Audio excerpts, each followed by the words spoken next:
Kenapa hidup di sini disebut dengan dunia? Karena sifatnya begitu singkat, mendekatkan Anda pada kematian untuk berpindah. Jadi kalau Anda pindah hari, bukan semakin menjauh dari kematian, semakin dekat. Karena itu keunikannya semua yang Anda alami berlangsung seakan-akan cepat. Kayaknya baru kemarin ya kita ketemu, sekarang sudah jumpa lagi. Kayaknya baru kemarin ya kita menikah, sekarang cucu sudah 13.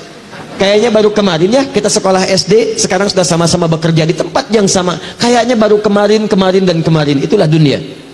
Karena itu sifatnya pun hanya akan terjalani lewat 5 aktivitas kalau dirasakan menyenangkan. Semua yang menyenangkan di dunia ini sifatnya singkat dan dekat, itu cuma 5 hal. 5 inilah yang sering menjebak kehidupan manusia, sehingga dia tidak punya persiapan bekal untuk mencapai keabadian akhirat yang selanjutnya. Apa yang pertama tadi? Ada orang yang senang bahagia ketika terlibat dalam permainan, main senangnya. Ada yang di olahraga, ada yang tadi saya sebutkan, sudah banyak contohnya. Dan mereka menikmati itu. Kalau nggak percaya silakan. Ada nggak orang yang hidupnya di dunia kerjanya cuma main? Ada. Ada. Dari mulai permainan yang benar secara hukum dunia sampai yang haram. Main judi, main ini, main itu yang haram. Ada yang menikmati yang haram, aneh tuh. Ditawarin yang halal tapi menikmati yang haram. Manusia paling aneh. Sama dengan manusia yang dikasih pakaian tapi dibuka-buka. Kan sering-sering sampaikan, sifat pakaian itu dipakai supaya nutup, udah ditutup dibuka. Kan manusia aneh itu. Pakaian itu fungsinya untuk menutup. Begitu Anda pakai malah dibuka, ada yang disobek lagi. Ya, kalau cuma mau buka pakaian, ada yang lebih hebat, namanya hewan. Dan hewan itu kalau dipakai pakaian, dikasih pakaian risih dia. Gak percaya, datang kebun binatang tuh, absen satu-satu. Monyet pakein pakaian. Pertama kali dia gak akan enak, nolak dia. Gajah, ayo cariin sarung, tutupin, Anda diambil sama belalai. Gak percaya, tes aja. Singa, kasih daster, hakan tuh. Paham ya? Nah, jadi kalau mau berlomba buka-buka, gak usah jadi jagoan, binatang lebih hebat. Sudah, tempatkan sesuatu pada tempatnya. Dunia pun tempatkan pada tempatnya. Jangan dunia kemudian dibawa ke arah yang sifatnya sebetulnya sifat akhirat. Dibawa ke dunia yang gak akan nyambung. Sama dengan sifat dunia mau dibawa ke akhirat, gak akan kesampaian. Sifat akhirat abadi, mau ditempatkan di dunia gak akan nyambung, karena Anda akan meninggalkannya. Maka tidak ada yang abadi.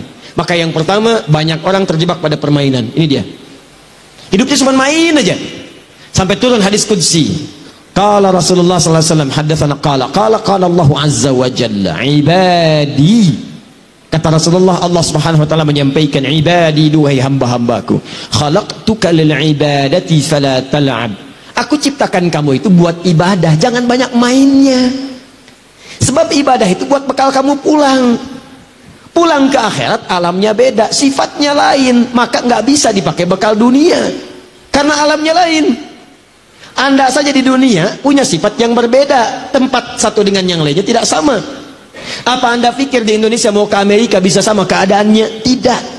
Bekal yang dibawa beda, cara masuknya lain. Ke Malaysia beda, ke Singapura tidak sama. Sekarang Anda pengen ke surga, bekalnya pengen sama di dunia. Mimpi. Bangun dari mimpi. Lihat keadaan, Anda mesti berubah. Kata Allah, saya ciptakan kamu buat ibadah. Kalau kamu terjebak pada permainan dunia, khalaqtuka lil ibadati fala tal'ab. Kalau banyak mainnya, aku khawatir saat pulang nanti ke akhirat kamu nggak bahagia. Lihat anak bahagia, lihat cucu bahagia, main dengan cucu, main sepedaan, main ini, main itu. Masya Allah, ada yang bermain sepeda dengan cucu, ada yang main lompat-lompatan, ada yang main perosotan, permainan, bahagia. Tapi kalau kamu ke akhirat gak punya bekal, kamu berpisah nantinya. Bapak ke surga, anak ke neraka. Istri ke surga, suami ke neraka. Anak ke surga, bapak ibu ke neraka. Apa antum tega ngelihat anak antum berpisah dengan antum di akhirat? Sedangkan Anda yakin akan ada surga, Anda yakin ada neraka, Anda yakin ada kematian, Anda yakin ada kuburan. Bahkan Anda menyolatkan kawan Anda, mengantarkan dia ke kuburan. Pertanyaannya, Anda yakin wafat tapi tidak siap-siap dengan bekal wafat Anda. Anda yakin pengen ke surga tapi mengerjakan amalan yang menjauh dari surga, kan aneh. Wa qasamtu laka rizqaka fala tat'am. Kalau kamu benar-benar ibadah, aku telah tetapkan rizkimu, kamu jangan khawatir. Rizki kamu itu telah tetap, surga kamu yang belum teratur. Hadis qudsi. Rizki kamu tetap, sebelum kamu wafat aku berikan. Tidak ada orang wafat yang tidak mendapatkan rizkinya. Semua diberikan. Jangan takut, kata Allah, engkau kerjakan ibadah karena aku jadikan kecil dunia, kutundukkan untukmu, mudah. kalau engkau berpaling padaku bermain-main dengan dunia, maka aku akan jadikan engkau tertunduk mencari dunia. Capek tuh, 24 jam capek, cuma putar-putar, berangkat kerja, berangkat gelap, pulang gelap, cuma tidur, balik lagi, nulis ini, capek sendiri.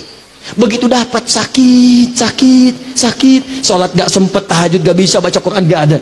Aku tundukkan engkau capek dalam urusan dunia, dan engkau tidak akan mendapatkan dari rezeki itu, tidak akan mendapatkan apapun dari rezeki itu kecuali sesuai dengan apa yang telah aku tetapkan. Jadi kalau saya tetapkan untukmu 1 miliar, kamu mau merangkak pun, Anda mau terus habiskan waktu untuk dunia, dapatnya cuma segini juga, nggak akan nambah, kata Allah. Nih, cukup sudah bermain. Apalagi kalau mengerjakan perbuatan yang tidak ada maknanya. Bolak-balik, lontang-lantung tiap malam, cuman pergi sini, pergi sana, lihat ini, lihat itu. Nggak ada pekerjaan yang dikerjakan, ukuran dunia pun tidak dianggap benar. Maka itu yang disebut dengan lahwun namanya. Wa minan nasi may yashri lahwal hadits liyudilla an sabilillah. Awas, innamal hayatud dunya. Awas, i'lamu annamal hayatud dunya la'ibun wa lahwun. Sesuatu yang tidak ada manfaatnya. Awas, hati-hati, maaf. Lahwun tuh yang tidak ada manfaat, gak ada isinya. Ngobrol sana sini gak ada isinya. Cerita-cerita gak ada isinya. Daripada lisan dipakai cerita gak ada isinya, kenapa gak bisa dipakai baca Quran? Kenapa gak dipakai zikir? Apa Anda sibuk membuat tertawa orang lain sehingga satu saat Anda ditertawakan? Ayo silahkan sibuk bikin tertawa orang, bikin cerita ini, bikin cerita itu, semua. Sampai laki-laki jadi perempuan, perempuan jadi laki-laki, begini begitu. Demi Allah saya katakan, ayo luaskan rumah Anda, ribuan hektar, kalau bisa bangun, ayo silahkan. Begitu Anda meninggal, lihat tempat meninggal Anda. Sekali-sekali main ke kuburan, supaya Anda tahu tempat berpulang Anda cuma segitu tuh, cuma 2 meter, cuma 3 meter. Sekarang Anda luaskan urusan dunia, Anda nggak punya perbekalan sampai ke akhir, silahkan main-main, silahkan. Bikin tertawa, dan satu saat Anda akan ditertawakan oleh orang lain. Silahkan. Duhai Anda yang senang ngobrol-ngobrol, cuman kumpul, cuman ngobrol, gak jelas yang dibicarakan, cuman kumpul-kumpul, bicara ini itu, gak ada maknanya, gak ada manfaatnya, cuman kumpul-kumpul aja, cuman ngobrol-ngobrol aja. Nih lahwun namanya, gak ada nilainya. Anda gak punya nilai sisi Allah Subhanahu Wa Taala. Dan uniknya ada orang-orang yang menikmati itu, dan dia bahagia dengan itu. Kumpul, cuman ngobrol aja. Ada yang merokok, ada yang ngisap sisa, ada yang ini itu, ada yang macam-macam. Cuman buat ngobrol aja, dan uniknya dia menikmati itu. Kalau Allah sebutkan itu ada, itu pasti terjadi dalam kehidupan. Demi Allah saya katakan, ada yang menikmati permainan, ada. Ada yang menikmati yang seperti ini yang gak ada manfaat, banyak. Dari perempuan sampai laki-laki. Berapa banyak perempuan kumpul-kumpul cuma untuk ngobrolin orang. Dari sejak zaman dulu sampai sekarang, Bu, dari zaman Nabi Yusuf, sosialita yang senang kumpul-kumpul itu udah banyak. Apa Anda nggak baca surat Yusuf? Ketika kemudian mereka berkumpul-kumpul bikin gosip di rumah perempuan istrinya Al-Aziz itu, sampai mengatakan, duh, istri pembesar kok selingkuh ya? Cuman buat ngobrolin itu aja.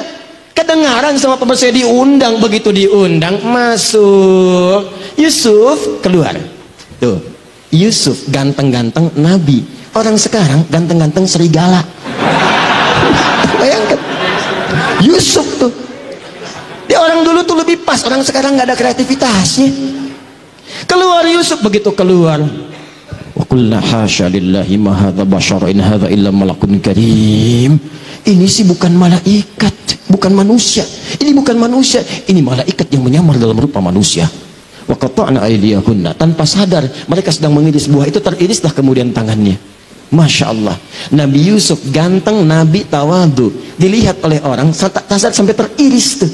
Dan tidak sombong. Antum bukan Nabi, Rasul bukan, ganteng antum tidak seganteng Nabi Yusuf. Ibu-ibu lihat antum gak kepleset. Kenapa antum tidak merasa dekat dengan Allah? Coba lihat.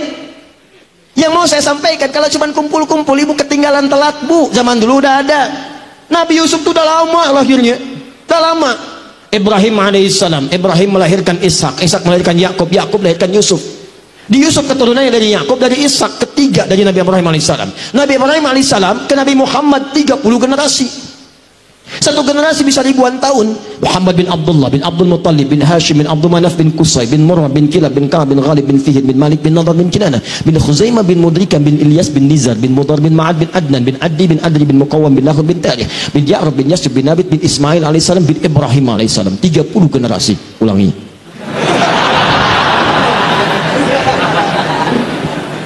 Setiap generasi ribuan tahun ke Ibrahim alaihissalam. Dari Ibrahim alaihissalam lahir Ishak dari jalur Sayyidah Sarah.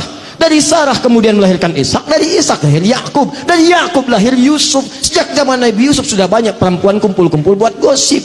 Dan itu dicela oleh Al-Quran. Dicela. Orang sekarang pengen ikutan. Apa manfaatnya? Nih, lahun. Laki-laki juga sama. Banyak dari zaman dulu kumpul-kumpul. Tuh, sejak zaman Nabi Muhammad SAW banyak juga yang kumpul-kumpul, datang laki-laki kumpul. Di mana tempatnya? Parlemen Quraisy tuh buat kumpul. Sekarang kalau antum umrah itu ada depannya Hotel Hilton. Hotel Hilton tuh turun sedikit, depannya ada tempat kipas angin, toilet, depannya lagi. Depannya itu persis ke arah pintu masjid, itu dulu parlemennya Quraisy di situ. Abu Jahal, Abu Lahab, abu-abu yang lain kumpul di situ. Ngobrol-ngobrol. Oh. Jadi kalau ada yang abu-abu sekarang telat itu, telat banget telat. Dan ilmunya jauh. Enggak, udahlah, kita terlampau mahal kata-kata kita hanya untuk membahas sesuatu yang tidak bermanfaat. Jadi kumpul cuma ngobrol-ngobrol aja, ngobrolin orang, kadang celah orang, kadang gosipin orang, kadang macam-macam. Dan itu kemudian dilarang oleh Al-Quran. Turun ayat sampai Quran surah ke-49 ayat 11 sampai 12 itu. Ya ayyuhalladzina amanu la yaskhar qaumin min qaum. Hei orang-orang beriman, jangan sama dengan yang belum beriman, jangan saling celah. Karena cuma kumpul buat nyela orang aja. Ya ayyuhalladzina amanu la yaghtab ba'dukum ba'dha. Hei orang-orang beriman, jangan sama dengan yang belum beriman, jangan bergosip. Jangan mengeluarkan kata-kata yang tidak bermanfaat. Jangan bicarakan orang. Ayuhibbu ahadukum ayyakula lahma akhihi maitan fakarihtumu? Apa kalian mau saat kalian bergosip saya ciptakan dari tubuh yang digosipkan berbentuk bangkai, nanti di akhirat saya minta kalian makan tuh yang kalian bicarakan, sedangkan kalian tidak menyukainya. Bonusnya, bonus keburukannya, begitu dibicarakan pindah pahalanya pada orang itu. Anda tidak taklim sekarang, kemudian Anda bicarakan orang, datang taklim, keluar Anda bicarakan, rugi dia ya nggak sama kita hari ini. Iya ya, mungkin terlampau soleh dia ya, sampai gak ikut taklim. Iya, itu begitu Anda sampaikan kalimat itu, pahala taklim Anda pindah ke orang itu.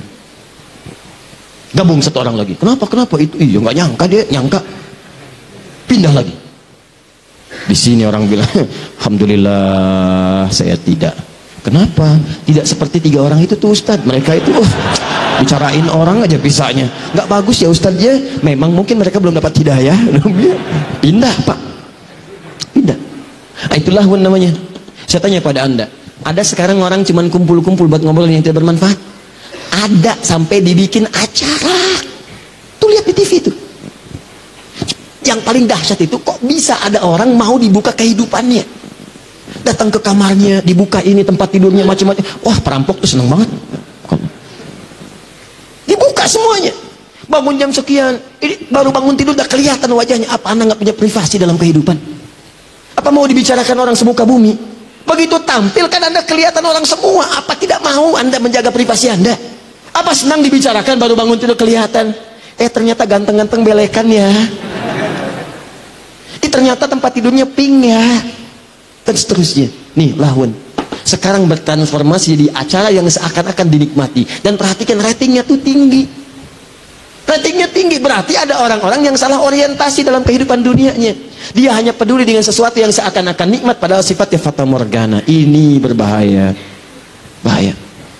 Coba lihat tuh yang kayak gitu tuh masuknya di prime time. Begitu ceramah, jam 3 malam. Siapa yang lihat? Kuntilanak. Ada perempuan baju putih naik delman sado kalau di Bandung. Pak, pada kemana? Cikaso. Diantarin tuh sampai di rawa-rawa dulu, turun. Begitu turun ngasih 20.000, pergi orangnya udah jauh sekali, berubah jadi daun kering. Wah, dasar kuntilanak katanya. Balik lagi orangnya, kuntilanaknya, daripada emang tukang sado. Dah 3. Udah. Nah, lama-lama nanti jadi salah lah tuh, ya. Nah, ini teman-teman, yang tidak bermanfaat. Ayo mulai sekarang coba. Maksud saya begini, acara-acara tuh yang nggak betul-betul, yang sifatnya nggak ada manfaatnya, list, coret, dah coret. Tayangan TV masuk kategori ini, coret. Radio masuk kategori ini, coret. Ini masuk kategori ini, coret. Kenapa? Ketika Anda menikmati itu, Anda punya dua kerugian. Satu, waktu Anda habis tidak sempat dipakai ibadah. Yang kedua, nggak sadar Anda ngumpulin dosa. Dan dosa itu kalau sudah terjadi, dia akan narik pahala. Karena rumusnya begini, ada pahala, ada dosa. Begitu dapat pahala, langsung menutupi dosa. Kalau Anda semakin hari banyak mengumpulkan dosa, ini habis terkeruk pahala Anda. Selesai. Wazinatun, zina. Gaya-gayaan, memperbaiki penampilan. Silakan cek. Sekarang berapa banyak orang itu tampil mencari pekerjaan hanya untuk gaya. Update status. Meningkatkan status sosial dalam kehidupan. Bahkan ada peribahasa sekarang. Handsome itu tidak penting, yang penting handphone. Status naik.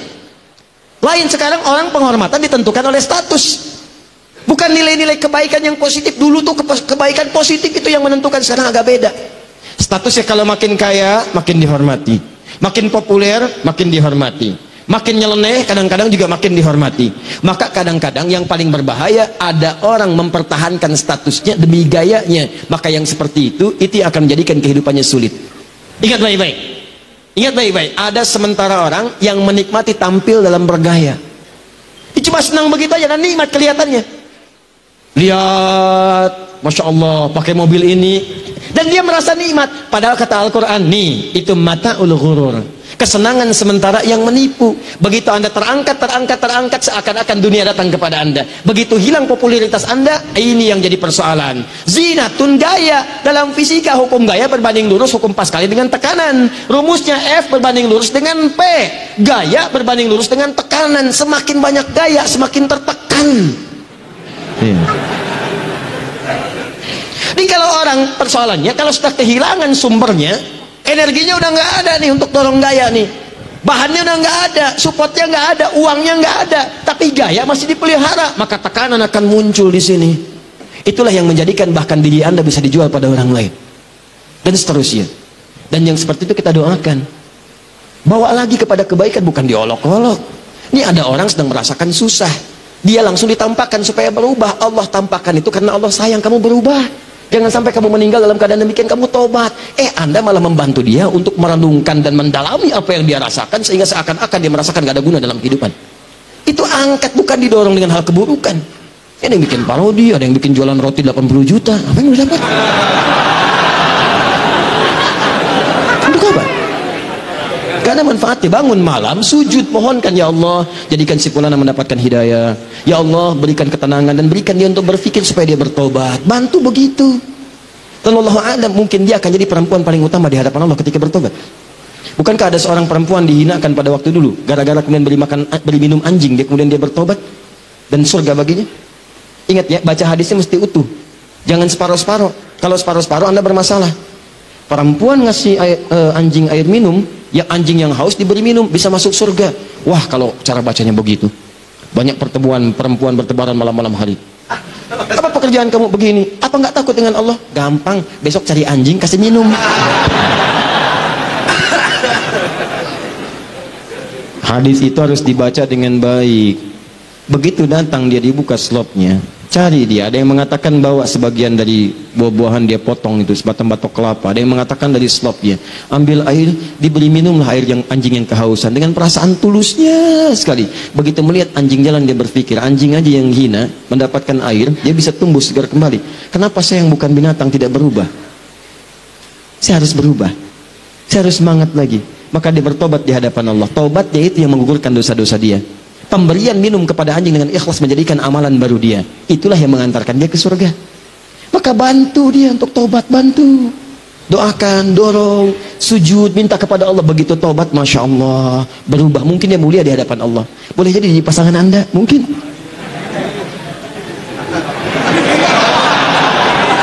Masya Allah.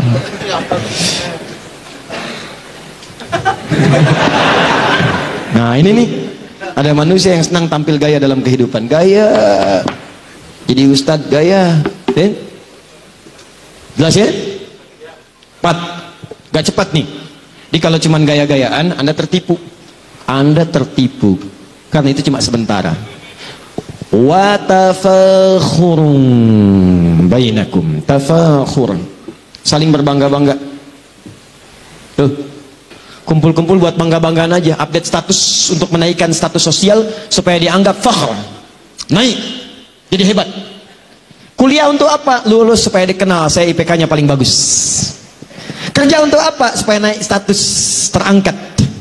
Maaf, dipandang hebat oleh orang. Pandang sukses oleh orang. Saya mau tanya pada Anda duhai Anda yang bekerja, maaf ya, sampai dengan sekarang, Anda bekerja itu demi memenuhi perintah Allah. Maksudnya Anda bekerja karena Allah atau karena ingin mengangkat dan merubah status kehidupan Anda? Tolong renungkan sampai sekarang. Kalau pekerjaan Anda hanya sekedar untuk mengangkat dan merubah status Anda, dan Anda tidak pernah terfikir mendapatkan ridha Allah, maka Anda sedang tertipu dengan urusan dunia. Ingat baik-baik itu. Dan semua nilai pekerjaan Anda tidak akan bernilai di hadapan Allah Subhanahu wa Ta'ala. Padahal yang paling hebat, seorang lelaki ketika dia mencari nafkah dan diniatkan karena Allah, demi Allah saya katakan, mulai setiap langkah pertamanya itu sudah dihitung sebagai pahala oleh Allah Subhanahu wa Ta'ala. Sudah ada pahalanya. Ibu juga demikian. Dan dua ayat itu digabungkan di surah yang sama, di ayat yang sama. Bahkan turunannya disebutkan, bahkan imannya dibawa. Dasarnya Quran surah keempat ayat 34, detilnya Quran surah kedua ayat 168, pembawaan iman dan pahalanya Quran surah kedua ayat 172, peningkatan takwanya di Quran surah ke-7 ayat 96. Itu janji Allah. Kalau Anda benar mengerjakan itu, bukan cuma dicatat sebagai pahala. Kata Allah, jangankan kamu keluar menginjakan kaki, sebelum berangkat saya datangkan rezeki ke tempatmu. Tuh, kurang apa lagi? Kelima, watakathurun fil amwali wal aulad. Ini yang paling banyak, nomor 5 ini. Kehidupan di bumi itu merasa seakan jadi bahagia, di dunia itu terasa sekarang mengembirakan, ya rahmukallah, menyenangkan. Kalau apa? Kalau harta itu bisa bertambah, keturunan itu bisa bertambah, harta dan keturunan. Lomba nih, harusnya lombanya urusan akhirat, nih lombanya memperbanyak harta urusan dunia. Takatsur, memperbanyak fil amwal, harta. Silahkan cek ya. Maaf sekali, yang ini lebih banyak sekarang nih. Hampir semua profesi. Silahkan cek. Yang kerja ngumpulin harta. Bahkan yang paling bahaya, ketika seseorang mendakwahkan urusan dunia, tujuannya untuk urusan akhirat, tujuannya untuk dunia, ini yang paling bahaya. Ketika ustadz pun sudah ikutan pada yang seperti ini yang paling berbahaya. Ustadz ceramah hanya sekedar mengumpulkan amplop saja. Ustadz ceramah hanya ingin dibanggakan punya popularitas, dan dia tidak siap kemudian untuk menerima pelajaran-pelajaran yang lebih baik. Dia tidak siap berbagi, dia tidak menyadari kekurangan ilmunya. Akhirnya apa yang terjadi? Karena pengennya tafakhur, ingin dianggap orang yang hebat saja, maka dia tidak bisa merekomendasikan pada orang lain. Dia merasa harus dengan dia saja, jangan belajar pada yang lain, jangan dengan ustadz ini, Anda dengan saya saja. Nih, tafakhur. Harta kumpulkan, ambil, pilih-pilih. Kalau kira-kira kasih amplopnya besar, datang. Sampai muncul istilah di ilmu hadis, kalau amplopnya tebal itu sahih, amplopnya lemah itu dhaif. Kalau amplopnya sedikit tapi banyak dari berbagai hal, sahih li ghairihi. Itu yang bahaya. Sampai muncul istilah dai seperti air. Air itu dibagi 3. Ada air hujan, kemana-mana tuh datang. Itu semua tuh dihujanin tuh. Gak peduli mau rumput, mau mawar, semua datang. Itu yang bagus. Sana sini datang, gak peduli dia. Mau dikasih urusan dulu, gak ada, karena kontraknya dengan Allah bukan dengan manusia. Manusia itu kecil lah, karena nilainya. Jangan takut dengan dunia. Demi Allah saya katakan, rezeki kita tuh udah diatur, jangan takut. Pergi sana sini. Ada yang seperti airnya itu sumber mata air, sumber air, mata air. Dia udah nggak bisa kemana-mana, cuman orang datang ke situ, datang, minta sanad, minta ini, minta itu, masya Allah. Itulah sumber air, mata air. Yang ketiga itu yang paling bahaya, ulama air pam, dai air pam, yang kalau nggak dibayar rekeningnya nggak muter, kerannya nggak muter tuh, kerannya nggak muter. Ini yang bahaya. Nah, sekarang coba renungkan, betapa banyak orang merasa bahagia karena hartanya itu terkumpul banyak. Sekarang ukuran bahagia harta. Sekarang ukuran bahagia kalau punya pasangan yang ideal, muncul di majalah, diupdate, dilihat, kelihatannya ini yang paling bagus, senang, sehingga punya keturunan, itu kan? Yang paling membahagiakan ketika Anda kepelaminan, wal aulad. Bagaimana bisa punya aulad kalau nggak ada pasangan? Yang membahagiakan ketika Anda punya status, handphone baru, rumah baru, mobil baru, foto, ceklik, update. Sekarang begitu. Itu fata morgana. Itu fata morgana. Bahkan ada yang sudah paham fata morgana, masih diupload juga. Ceklik di fotonya. mobil baru walaupun cuma Fata Morgana. Susah manusia begitu.